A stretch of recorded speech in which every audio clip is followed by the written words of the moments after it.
नमस्कार दोस्तों, आप सभी का स्वागत आपके अपने YouTube channel RNS education news में। दोस्तों गुड मॉर्निंग, सुप्रभात। तो इस वीडियो में बात करने वाले हैं राजस्थान चिकित्सा विभाग। तो चयन बोर्ड ने लगभग 13,400 पदों पर 29 टाइप्स के जो पद हैं उनका नोटिफिकेशन रिलीज कर दिया है, जारी कर दिया है। दोस्तों ये जो भर्तियां हैं इनमें 20 प्रकार के जो पदों पर ये दैनिक भास्कर कह रहा, लेकिन 29 टाइप्स के, ठीक है। 2 से लेके 13 जून तक इनकी परीक्षा आयोजित की जाएंगी। और जो पद हैं साथियों वो देखेंगे आप लोग, तो आप लोग को सबको पता है, मैंने काफ़ी डिटेल्स में वीडियो डाली थी कल भी।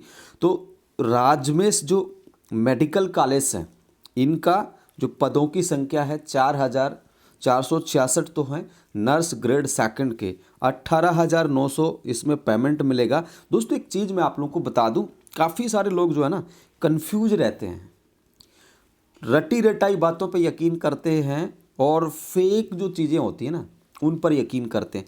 काफ़ी सारे लोगों का भी ये भ्रम हो गया कि भाई साहब मेडिकल कॉलेजों की तो 5,142 भर्तियों को यहाँ पर क्या कर दिया, जारी कर दिया। अब इसका मतलब क्या है, परमानेंट आएगी कि नहीं आएगी? देखो भाई, परमानेंट अभी पहले का जो भर्तियां चल रही थी वो भी पूरी नहीं हुई है पूरी तरीके से, होल्ड के हज़ारों बच्चे बचे हुए हैं अभी उसमें भी। अब देखिए, किसी चीज़ को आप लोग इससे मत जोड़ा कीजिए कि भाई इसमें जो भर्ती आ गई तो परमानेंट नहीं आएगी क्या। देखिए परमानेंट और संविदा, ठीक है, दोनों में काफ़ी डिफरेंट होता है। और दूसरी बात, यहाँ पर काफ़ी सारे लोग ये भी भ्रम फैलाते हैं, ये भी चीज़ें फैलाते हैं कि भाई यार तो संविदा की तो बहुत ज़्यादा निकाल रहे हैं। जब नहीं निकलती है ना तब आप लोग क्या करते हो, पैसे दे के आरएमआरएस पे, यूटीबी पे या इस तरीके की चीज़ें करने लग जाते हो। जब नहीं कुछ होता है तब ठेकेदारों के मार्फत से, ठीक है ना। और जब निकलती है संविदा की फिर आप लोगों को नखरे आ जाते हैं कि भाई साहब अब ये संविदा पे क्यों निकाल रहे हैं। भाई साहब एनएचएम के बारे में पढ़ लीजिए, आप पढ़े लिखे लोग हो। एनएचएम का क्या, और स्टेटों में एनएचएम के तहत भर्तियाँ नहीं निकलती। यूपी बिहार में तो कई कई हज़ार निकलती हैं। अब वहाँ तो फॉर्म भरने के लिए चले जाते हो, काफ़ी सारे लोग यूपी बिहार में एनएचएम में लगे होंगे, हम एमपी में लगे होंगे, लेकिन यहाँ भर्ती निकलती है ना राजस्थान में तो याद आ जाती है कि परमानेंट कब निकलेगी, है ना। तो भाई सोचा करो कुछ अच्छा, ठीक है। सब जगह यही हाल है, एनएचएम में सब जगह निकलती है, यहाँ कोई अनोखी नहीं निकलती। यहाँ पर तो सबसे महत्वपूर्ण बात यह है दोस्तों कि ये संविदा सेवा नियमों में है। अब संविदा सेवा नियमों का क्या है कि 3 साल यदि आप लोगों ने कॉन्ट्रैक्चुअल रूल्स में काम कर लिया तो सरकार नियमितीकरण कर सकती है। क्या कर सकती है? नियमितीकरण का अर्थ है परमानेंट कर सकती है। अब ये हिंदी भाषा में लिखी हुई लाइन है कॉन्ट्रैक्चुअल नियमों में, अब ये भी समझ में नहीं आती। फिर सोचते हैं कि भाई साहब परमानेंट करेंगे कि नहीं करेंगे। जैसे भाई मैं कुछ हूँ तो मैं तो कुछ भी नहीं हूँ भाई, हम तो सिर्फ रूल रेगुलेशंस के हिसाब से, अपने एक्सपीरियंस के हिसाब से चीज़ें आप लोगों से शेयर करते हैं। तो ये कन्फ्यूजन से थे, क्योंकि कल जैसे वीडियो डाला ना उस पर ये तो परमानेंट नहीं निकालेंगे, इन्होंने तो संविदा पे निकाल दी। तो भाई बहनों यही हाल है और ये निकलती रहेंगी, ठीक है ना। आपके कहने से रुकने वाली हैं। जिसका मन है वो फॉर्म भरिए, जिसका मन नहीं है वो भाई साहब किसी और की तैयारी कर लीजिए, क्योंकि काफ़ी सारे ऑप्शन हैं। आईएएस के भी फॉर्म निकले हुए हैं, आप उनकी भी तैयारी कर सकते हो, है ना। जिसको संविदा में काम नहीं करना, जिनको इन नौकरियों में काम नहीं करना, है ना, तो नर्सिंग फील्ड के अलावा काफ़ी सारे जॉब्स हैं, आप उनमें ट्राई कर सकते हो। हालांकि मेरा मकसद ये नहीं है कि आपको डरा दूँ या फिर इस तरीके से धमका दूँ, लेकिन सच्चाई यही है, एक तो अच्छा सोचा करें, है ना। तो ये वैकेंसी दोस्तों निकली हुई है, आप लोग इसके लिए 18 फरवरी से आवेदन कर देंगे। ध्यान रखें इस बार गलत आवेदन नहीं करना है। पीएच की जो कैटेगरी है वो दर्शा रखी है, कौन कौन पीएच, कौन कौन भर्ती के लिए आवेदन कर सकता है, सारा स्पष्ट लिखा है, ठीक है। क्या लिखा है? सारा स्पष्ट तौर पर लिखा है, और उसी को देख करके आप लोग पीएच वाले बच्चे फॉर्म भरना। दूसरा दोस्तों यहाँ पर देखिए, इसमें बताया गया है कि जो परीक्षा है वो 2 से लेकर 13 जून तक होगी, ठीक है। सीबीटी मोड हो सकती है, ऑफलाइन मोड हो सकती है, यानी कि जो कम जिसमें फॉर्म आएंगे ना उनकी तो ये कंप्यूटर बेस्ड हैं या टैबलेट बेस्ड करा सकते हैं। और जो सीएचओ है, संविदा नर्स है, इसमें ज़्यादा फॉर्म आएंगे तो इनकी जो भर्ती है ना ये ऑफलाइन मोड में कराएंगे, ये भी तय है, ठीक है। तो आप लोग फॉर्म भरिए, तैयारी कीजिए अपनी। दोस्तों आपके अपने चैनल पर या अपने फेसबुक पेज पर मैंने काफ़ी मटेरियल डाला हुआ है। करंट अफेयर्स जैसे आएंगे तो करंट अफेयर्स डेली डालते हैं। इसके अलावा कंप्यूटर के, हिंदी के अंग्रेजी की मैंने लगभग जो ग्रामर्स है या कंप्यूटर के लगभग नोट्स है मैंने फेसबुक पेज पर उपलब्ध करा रखे हैं, है ना, वहाँ से आप लोग ले सकते हो।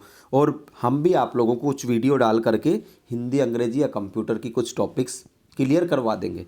पढ़ना आपको है, मेहनत आपको करनी है। 3 साल जैसे जॉब कर लोगे ना, उसके बाद इन संविदा में भी परमानेंट हो जाओगे, ठीक है। इसलिए मन को छोटा नहीं करना है, नौकरी कोई छोटी नहीं होती भाई, ठीक है। लोग वर्षों से कॉन्ट्रैक्ट पे लगे हुए हैं, किस उम्मीद में लगे हुए हैं कि कभी तो कुछ नया होगा, और तुम्हें तो यहाँ पर कम से कम 18,000, 13,000, 15,000 की नौकरी तो मिलने वाली है ना। तो उससे क्या होगा, कम से कम दाल रोटी तो खा लोगे ना। तो इसलिए वैकेंसियों के बारे में भ्रम ना पाले, इसमें क्या होगा, चलो इन्हें में ही परमानेंट कर दिया जाए, तब क्या होगा। फिर ये जो आपको कहने वाले हैं या कहने वाली हैं, ये फिर देखते हुए नजर आएंगे आप ही के पास कि मैं भी काश कर लेती तो कैसा होता, मैं भी भर लेता तो कैसा होता। इसलिए किसी यार, दोस्त, रिश्तेदार के कहने पे ये मन मत बदलना आप लोग। आपको 14,000 वैकेंसीज का चांसेज मिल रहा है, और अगर 14,000 में से मैं ये कुछ लेखा वेखा वाली हटा लूँ तुम्हारे अलावा, तो कम से कम नर्सिंग के 11-12 हज़ार बच्चों को रोज़गार मिल रहा है यार। इससे बेहतर क्या हो सकता है, ये गलत है क्या।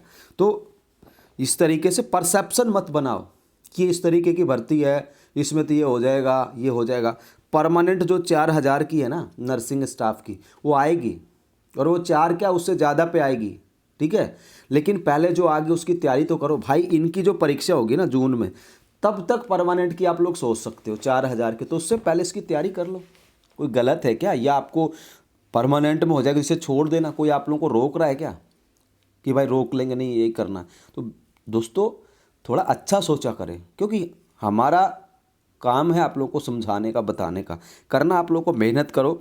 और पशुधन सहायक की भी भर्ती भाई 2540 पदों पर निकल चुकी है। इसके फॉर्म भी 31 जनवरी से शुरू होंगे। तुम्हारे फॉर्म जो हैं दोस्तों 18 फरवरी से होंगे। तो थोड़ा सा ध्यान रखा करो, है ना। और काफ़ी सारी वीडियो डाल देंगे सिलेबस वगैरह की, क्या क्या कुछ है ना, ठीक है। लगभग कंप्यूटर, हिंदी, अंग्रेजी ये लगभग सब में सेम है, ये 29 प्रकार में ही सेम है, ठीक है ना। सब में लगभग ये चीज़ें सेम है। कुछ टॉपिक्स हिंदी में किसी में बढ़ा दिए, किसी में घटा दिए, इंग्लिश में कुछ बढ़ा दिए, किसी में घटा दिए। ये सारे के सारे 29 टाइप्स के जो पद हैं उनमें कहानी है ना। मैंने देखा सिलेबस, तो कुछ टॉपिक उसमें जोड़ के उसमें घटा दिए, ये करा है ना। करंट अफेयर्स है, ये सारी चीज़ें करंट अफेयर्स पढ़ो, डेली पढ़ो, ठीक है। तो ये पूरी बात है। आप लोग इस वीडियो को शेयर कर देना। सब तक धन्यवाद। और जानकारी दोस्तों कुछ और ही मैंने दे दी, बनाना चाहता था इस खबर पर ही वीडियो, लेकिन बन गया किसी और पर। चलो ठीक है, अच्छा है ना। आप क्या सोचते हैं मेरे इस कमेंट, मतलब पूरे चीज़ें जो मैंने बताया उसके बारे में लिखिएगा कमेंट में जा करके। और ध्यान रखिए, फर्जी खेल प्रमाण पत्र, फर्जी दिव्यांगता प्रमाण पत्र, इन सारी चीज़ों को यूज नहीं करना है, ठीक है। देखिए कार्रवाई होगी, है ना। गलत तरीके से कोर्ट होंगे तो कार्रवाई होगी, ये मान के चलो। तो ये जानकारी थी दोस्तों। फिलहाल इस वीडियो में इतना ही। जय हिंद, जय भारत।